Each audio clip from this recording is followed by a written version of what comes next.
So far we have been solving unidirectional transport, where there is transport only in one direction, and in general the concentration, temperature, velocity fields are functions of position and of time. So, we get a partial differential equation in the spatial and in the time coordinates, and we looked at different ways in order to reduce that partial differential equation into an ordinary differential equation. In the case of transport into infinite media, we could find a similarity variable which contain both the spatial and the time coordinates, and use that to reduce the equation from ordinary differential partial differential equation to an ordinary differential equation.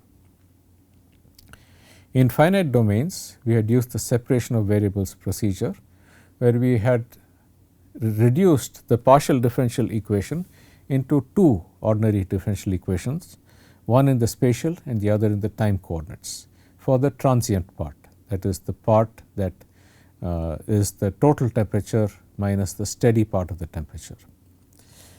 The transient part has homogeneous boundary conditions, that is either the temperature or its derivative is equal to 0 on all the spatial boundaries.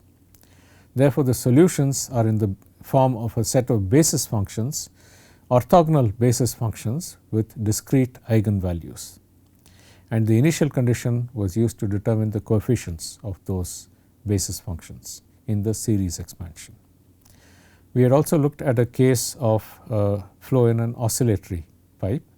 There the forcing was in the form of the sinusoidal forcing, and therefore we could express the response also as a sinusoidal function, express the velocity and the pressure gradient as in terms of exponential of I times t star, where I is an square root of -1, and in that way reduce the equation from a partial to an ordinary differential equation. Now, we will go on to trying to solve the diffusion equation.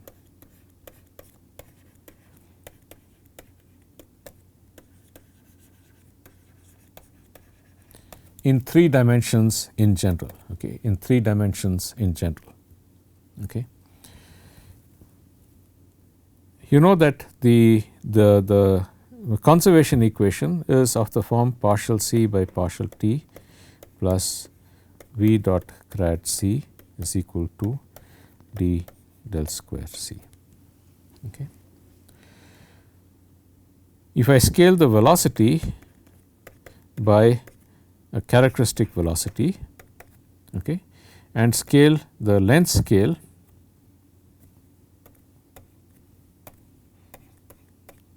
by a characteristic length, let us say L, then the gradient is basically the scale gradient is L times the L times the gradient itself, because gradient has dimensions of length inverse. Okay. And the normal scaling for time will be is equal to t into characteristic velocity by the characteristic length, okay, just from dimensional analysis. And on the left side you will get V c by L into partial c by partial t star plus V star dot grad c scaled is equal to d by L square, the scaled gradient square times c. Okay. And if I divide throughout by d by L square, I will get V c L by d.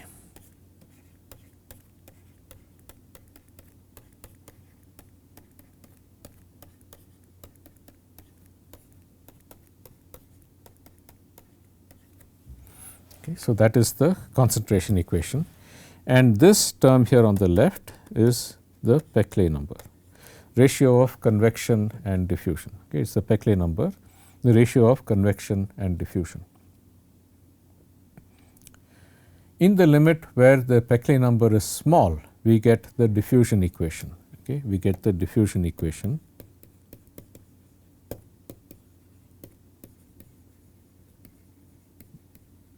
that is del square C is equal to 0 or del square T equals to 0. Okay.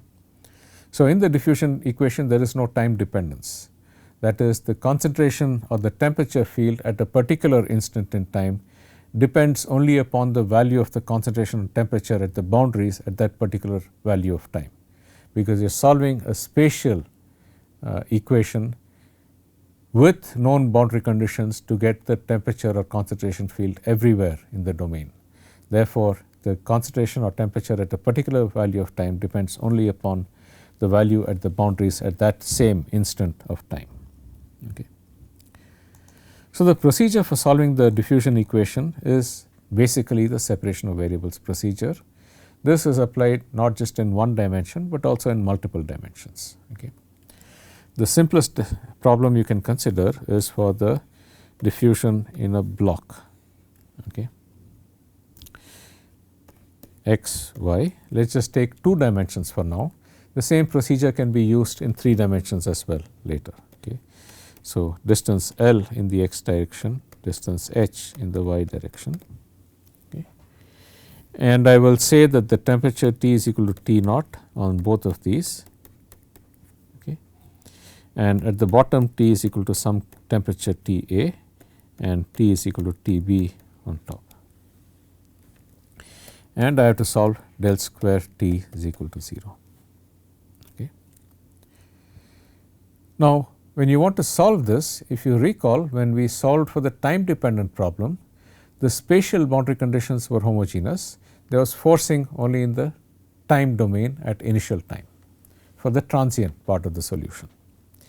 In this case, once again we have to identify the homogeneous and the inhomogeneous directions. Okay. There are 2 spatial directions here. We have to identify the homogeneous and inhomogeneous directions. In the homogeneous directions, you will get an eigenvalue problem with basis functions, and in the inhomogeneous directions, you will have to get the solutions by solving for that particular boundary conditions. Okay. In this particular case, it is obvious that the homogeneous boundary conditions are at x is equal to 0 and x is equal to L, because the temperature is the same there. Okay. So, if I define T star is equal to T minus T naught, okay, then the boundary conditions are T star is equal to 0 at x is equal to 0 and at x equal L. That is in the x direction, and the boundary conditions in the y directions are T star is equal to T A minus T naught at y is equal to 0 and T star is equal to T B minus T naught at y is equal to h. Okay. So, the top surface is at y is equal to h, bottom surface is at y is equal to 0, left is at x is equal to 0, this is at x equal to L. Okay.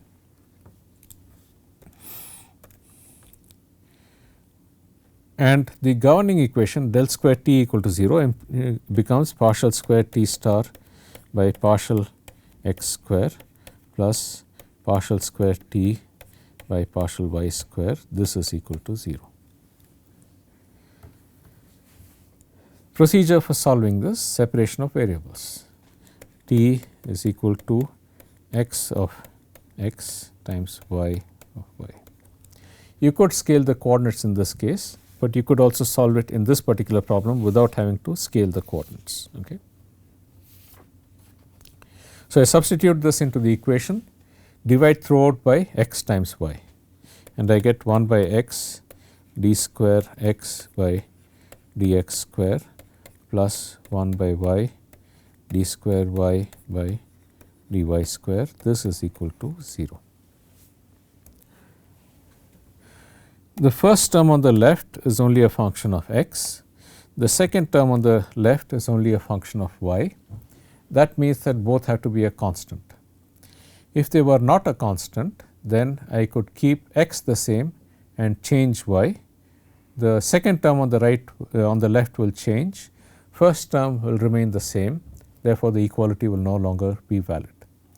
The equality is valid if both terms are equal to constants, that is, constants that are equal in magnitude and opposite in sign, so that their sum becomes equal to 0. So, which constant should be negative and which constant should be positive? Okay. The boundary conditions are homogeneous in the x direction. Okay. Boundary conditions are t star is equal to 0 at x is equal to 0 and at x is equal to L. Therefore, you would expect sinusoidal variation in the x direction. Okay. Sinusoidal variation in the x direction, that means that I have to substitute 1 by x d square x by dx square is equal to some minus beta square. Okay. Automatically it implies that 1 by y d square y by dy square is equal to plus beta square. Okay. What should be the value of beta? Okay. So, I solve this equation 1 by x d square x by dx square is equal to minus beta square. Okay. So, multiply throughout by x and I will get an x here, implies that x is equal to a sine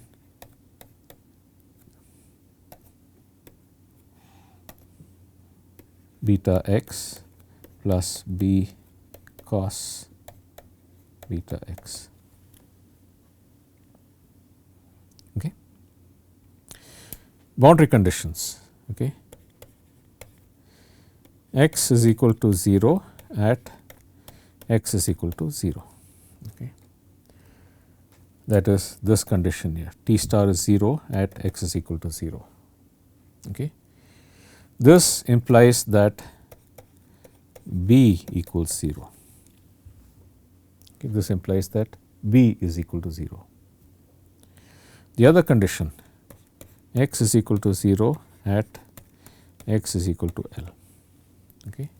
So, now b is equal to 0, a sin beta x has to be equal to 0. Okay. A sin beta x has to be equal to 0. So, either a is 0, which is a trivial solution, or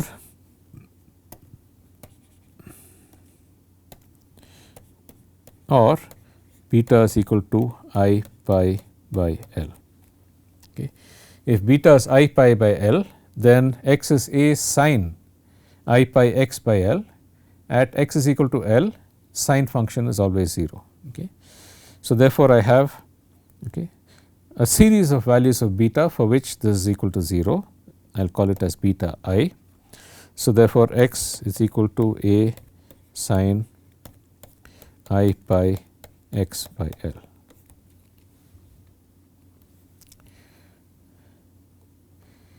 The other equation 1 by y d square y by dy square is equal to plus beta I square. Okay. Note the opposite signs over here. Okay. So, that both of them sum to 0, okay, which is plus I pi by L the whole square. Okay. Multiply throughout by y, okay, multiply throughout by y, and I get the y here. And the solution for this is y is equal to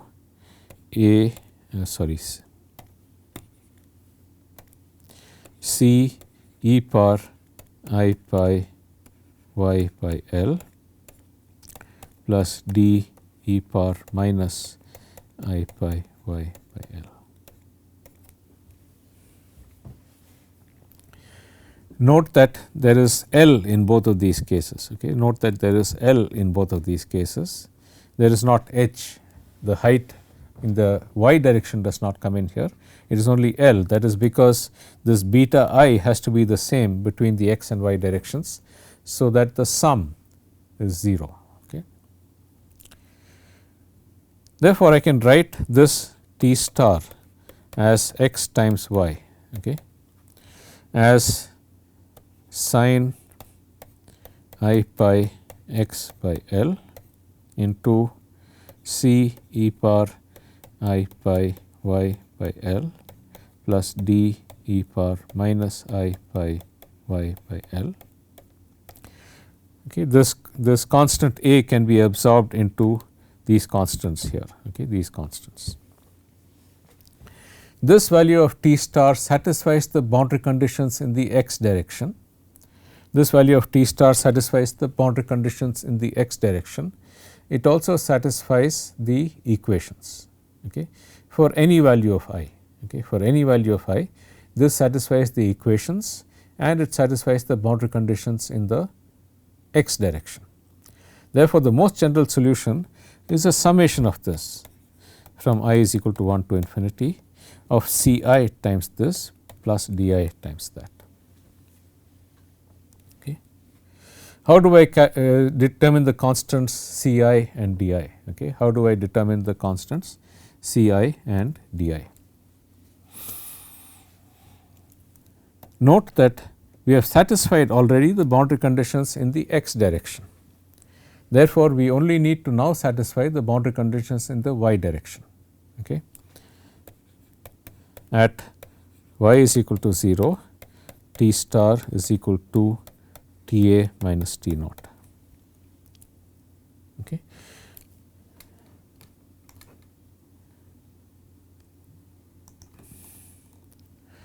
Which means that T A minus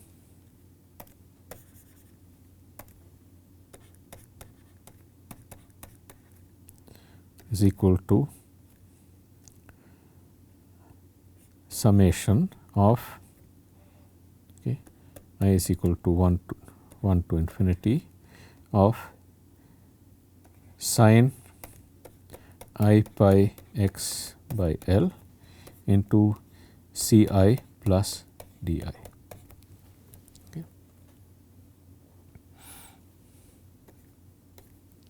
And then also at y is equal to h, T star is equal to T b minus T naught, which means that T b minus T naught is equal to summation I is equal to 1 to infinity of sin of I pi x,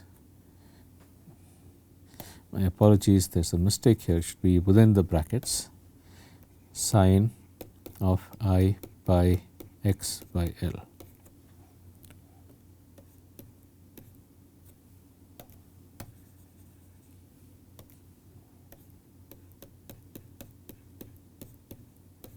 Into C I e power I pi h by L plus d I e power minus I pi h by L. Okay. So, these are two equations. Okay. For C I and d I, there is an infinite series of these equations, okay, for I is equal to 1 to infinity. Okay. How do we determine the individual coefficients? For that, of course, we have to use the orthogonality relations in the x direction. As you can see, these two boundary conditions depend on x. Okay. These two boundary conditions depend on x. They do not depend upon y, because we have substituted y is equal to 0 and y is equal to h. They depend only upon x. And I told you that there is an orthogonality relation, okay, sine integral. I had expressed it the last time as dz star sine I pi z star sine j pi z star is equal to 1 by 2 delta I j from 0 to 1. Okay. That was expressed in terms of the scaled coordinate, z star is equal to z by h. Okay. We derived this quite easily. You write that as the difference between two cost functions. Integral of those two cost functions are sine functions, which are both 0 unless I is equal to j, in which case is an integral of a square. Sine square of I pi z can be written as half of 1 minus cos 2 I pi z, and that 1 by 2 gives you this 1 by 2 here. Okay. The equivalent orthogonality relation here in terms of the unscaled coordinate dx, okay, sine I pi x by L sine j pi x by L. Integral is from 0 to L. Okay. This you can easily see if I write it in terms of the unscaled variable x, I will just get L by 2 instead of 1 by 2. Okay. I will just get L by 2 instead of 1 by 2. Okay. So, that is the only difference. Okay, because I am writing this now in terms of the unscaled variable. Okay. So, that is what I will use, the orthogonality relation in the spatial coordinates in order to solve this problem. Integral 0 to L dx sine j pi x by L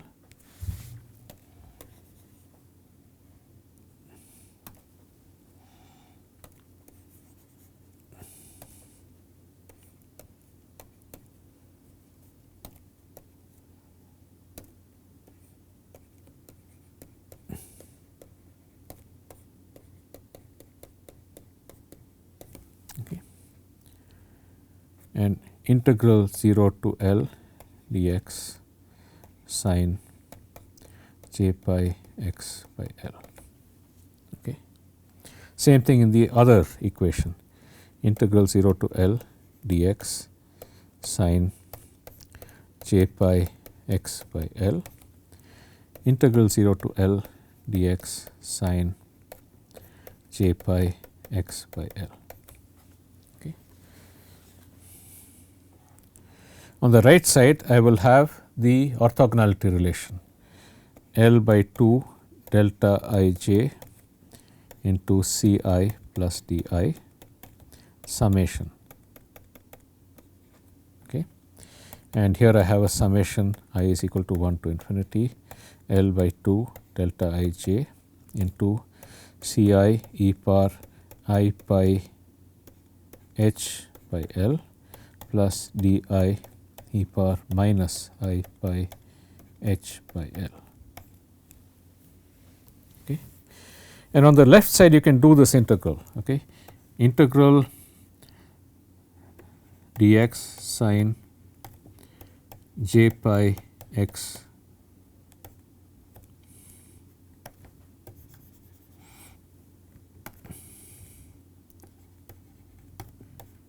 j pi x by L between 0 and L is equal to cos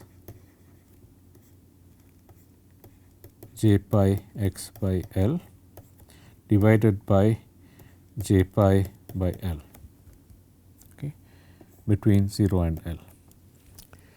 This cos function is plus 1 if j is even, that is 0, 2, 4, etc.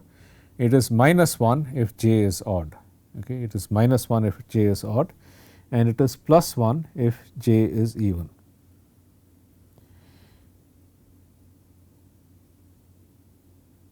Okay. So, this I can write this as the value at 0 is just equal to 1 L by j pi into 1 minus cos of j pi. Okay.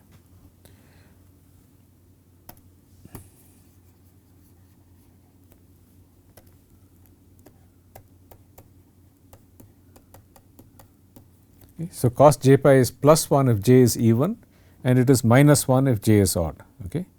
So, therefore, this just reduces to L by j pi, okay,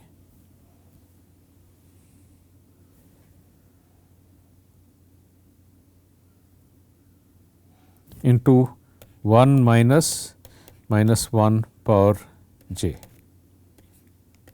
okay, into T a minus T naught into, and this one L by j pi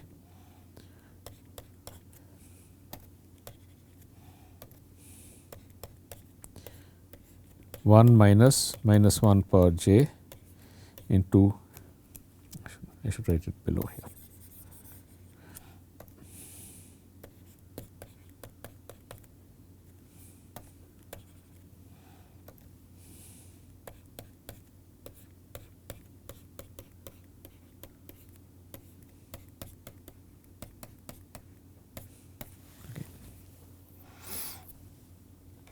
and the summation I is equal to 1 to infinity of delta ij times this. Delta ij is non-zero only when I is equal to j. Therefore, I can remove the summation and delta ij and replace I by j, okay, and replace I by j. Okay. So, therefore, this is equivalent to I remove the summation and the delta function and replace I by j. Okay.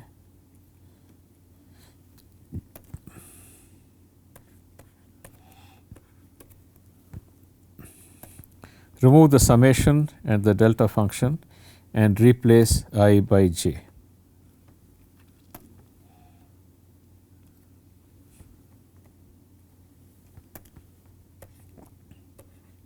dj as well as in the exponential. Okay.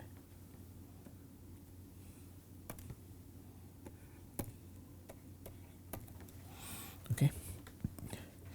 Now, these are two simultaneous equations for Cj and Dj, okay, and these can be solved simultaneously to get the values of Cj and Dj.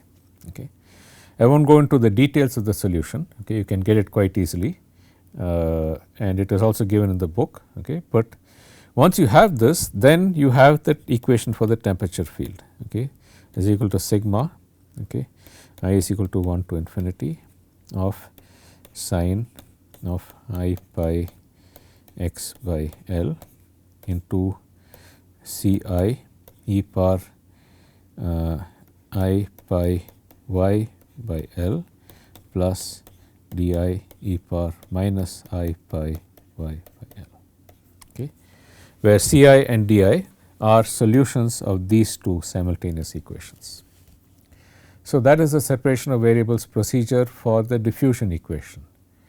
If you have two directions, you have to identify one direction which is homogeneous, in which case you have a series of eigenfunctions which are orthogonal, okay, if you have homogeneous boundary conditions. The other direction is not homogeneous. So, in the homogeneous direction you will have orthogonal eigenfunctions and corresponding eigenvalues. In the non-homogeneous direction you will have some other functions, and the homogeneous functions, the orthogonal functions satisfy the boundary conditions in the homogeneous directions. The boundary conditions in the inhomogeneous directions are satisfied using the orthogonality relations for these basis functions, these orthogonal basis functions in the homogeneous directions. So, that is the extension of the procedure, separation of variables procedure for two dimensional problems. If you had a three dimensional problem, you would have to express it in terms of multiple problems, each of which has only one inhomogeneous direction. So, first you will solve a problem in which for example, if you had x, y and z directions, you would first solve a problem where there is only an inhomogeneous term only in the y direction, and then where there is an inhomogeneous term only in the z direction, and write the final temperature field as the sum of all of these. In the next lecture, I will solve another problem in Cartesian coordinates, that is the flow in a rectangular channel. Okay. So, and then after that we will look at separation of variables procedures for the diffusion equation in a spherical coordinate system. So, I will continue with this in the next lecture. I will see you then.